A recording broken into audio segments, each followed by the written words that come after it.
اعوذ باللہ من الشیطان الرجیم، بسم اللہ الرحمن الرحیم۔ رمضان المبارک کے 29ویں روزے کے اذکار و تسبیحات۔ بعد از نماز فجر درود ابراہیمی 45 مرتبہ پڑھیں۔ بعد از نماز ظہر اللہ تعالیٰ کا پیارا نام یا علیمو 133 مرتبہ پڑھیں۔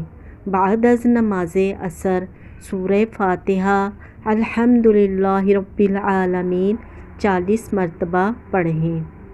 بعد از نماز مغرب سورہ ال عمران کی آیت نمبر 26 21 مرتبہ پڑھیں۔ بسم اللہ الرحمن الرحیم۔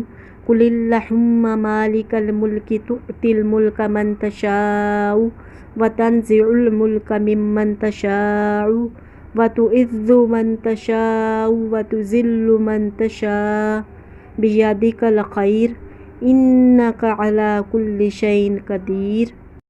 بعد از نماز عشاء صلاۃ الحاجت 4 رکعت نفل پڑھیں۔ اس کے بعد اللہ تعالیٰ کا پیارا نام یا رحیمو 133 مرتبہ پڑھیں۔ صدق اللہ العلی العظیم۔